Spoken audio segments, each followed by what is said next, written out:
Welcome! This is Ali, the creator of The Afterworld.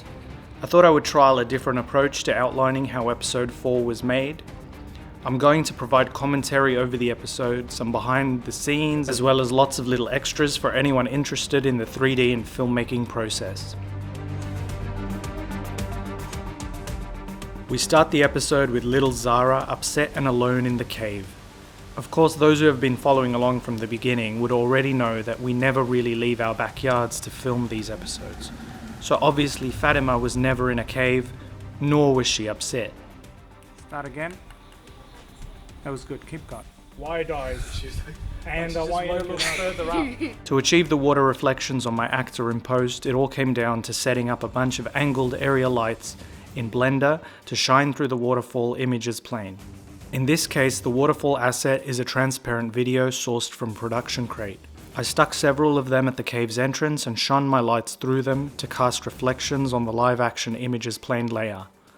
I think the illusion was solved successfully. I'm going to be discussing different ways to show water without actually performing a fluid simulation. The entirety of the cave was constructed because I wanted complete freedom to plan a shot from any angle I wished and not have to move things around and match framing between shots.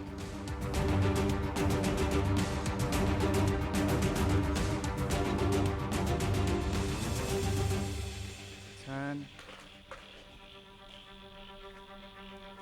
No, sit. You looked at me.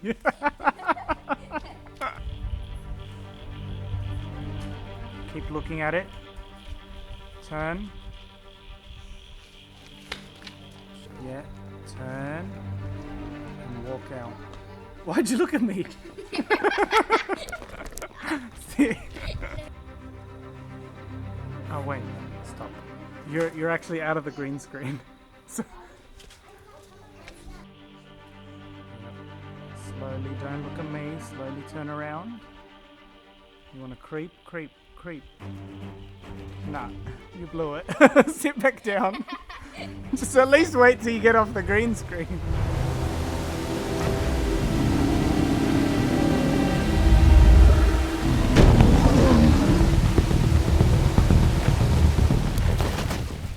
But there's no... It's not a disco.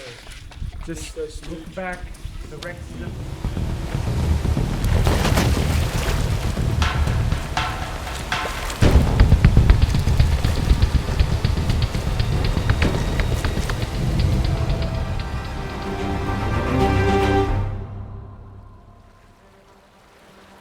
We then cut to Sam, who's still being dragged through the lake by the shark whilst on the lily pad.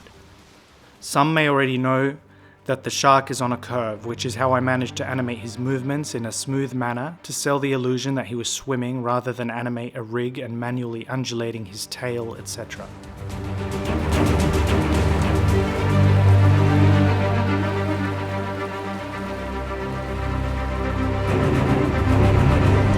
So now it's starting to drag you. So it's moving you across the water, things are passing you by, you're looking about, you don't want to get hit and stuff. Look forward, where's it taking you?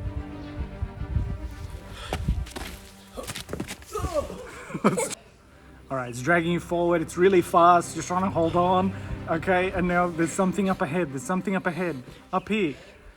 What is that? Oh, he's gonna take you straight through it, oh hell no, get out of there, Ray! Whee!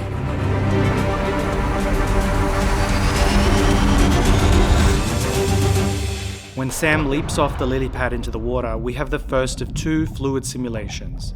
For those who have attempted fluid sims in Blender, you'd be well aware that they are extremely time intensive. Both sims in this episode took close to 2 full days each to set up, bake, and render.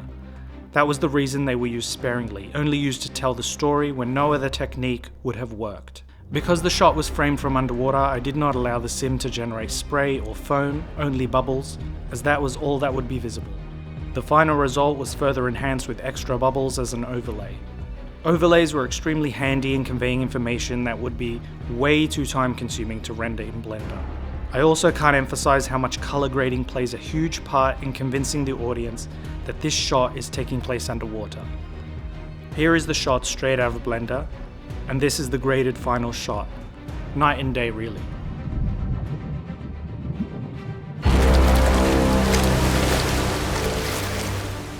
The second and final fluid simulation was the Rex droid pushing through the waterfall and entering the cave. Again, another couple of days went by to get this shot, but I was quite pleased with the outcome. Coming back into the cave, there were many elements going on that many may not immediately pick up on, but if they were lacking, you'd know something was missing. These included things like caustic water reflections, dust in the air, and God rays coming in through the roof. Like I said earlier, the entirety of the cave was modelled for creative freedom. As a filmmaker, selecting the cinematography wisely goes a long way to conveying the story, themes, and ideas. Because this is a sci-fi horror thriller, a lot of influences were taken from those genres as a whole. However, the old maxim in filmmaking still holds strong, that being get your master wide shot first, then punch into your mediums and close-ups. Orienting the audience is more important than fancy shots. If the audience is lost in your digital space, the fancy camera angles won't redeem the story. That was the case for the cave pond. There was actually a lot of planning involved getting this to work from a storytelling perspective. There are three elements at play here, namely Zara, the Rex, and the goldfish. This created a triangle of things to keep track of, which could become confusing. To overcome this, perspective shots were only used.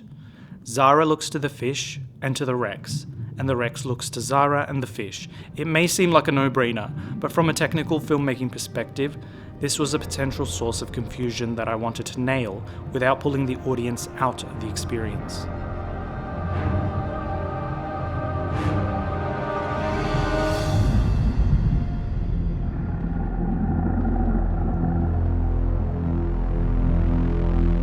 Also, Fatima was never underwater, and here's the footage to prove she was never in danger.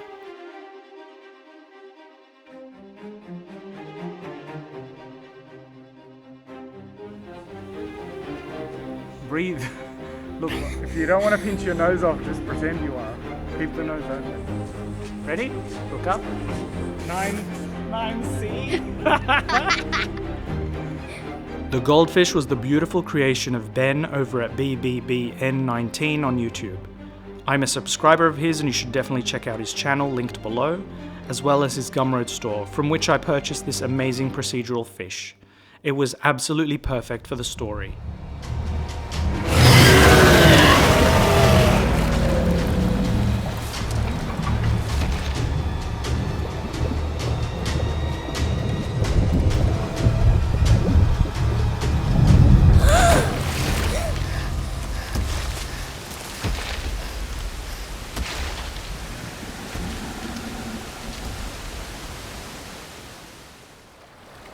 We head back outside as Sam finally reaches the beach. This was the beach from episode 2, which included the geometry node lake. I love geonodes because I can easily scale the entire object, and the lake is generated according to the parameters I've set in the node tree. For each shot, I always tinker with each of the elements. I fake distant volumetric light by using an emission shader on a large cube. It's much faster than rendering volumes. I also spice up the shot with images plain smoke in the foreground.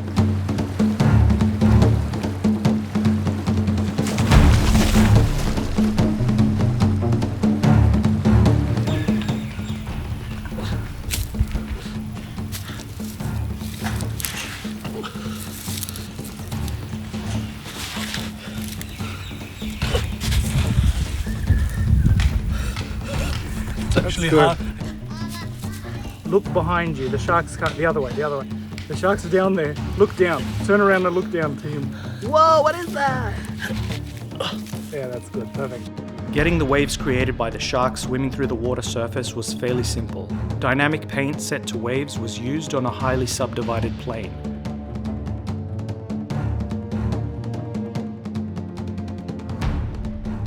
The original shot proved to be glitchy though, but I figured out that the speed of the shark was what needed adjusting. I sped him up and the waves then became much smoother and more realistic.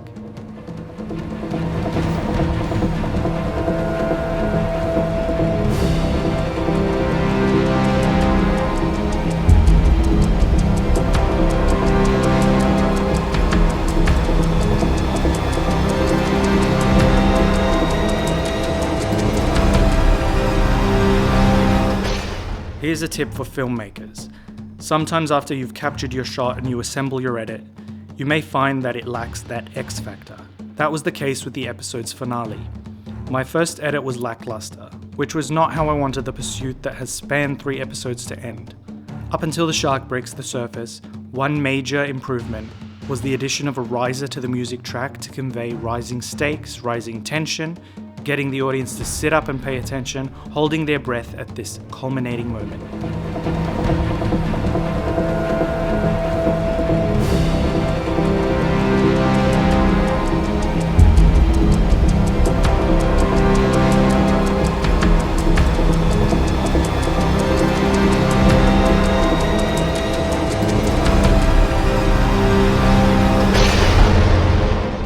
Climb, look back.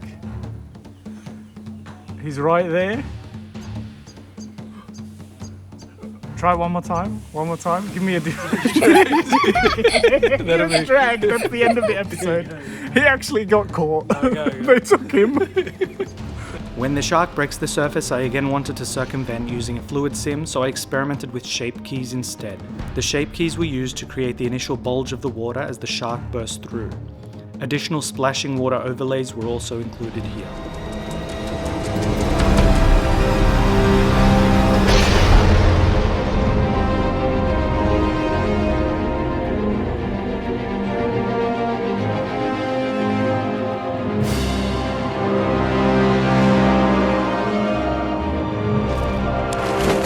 The finale shot was interesting and extremely time-consuming to pull off, but I really wanted the episode to end with an aerial pull-away.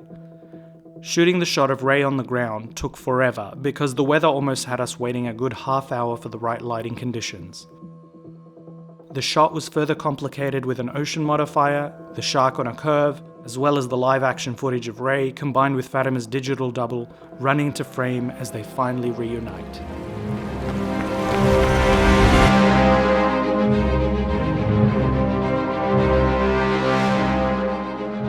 Thanks for tuning in. I hope you found something useful or insightful.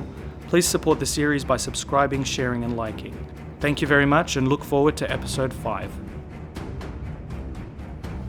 Stand back. Raw!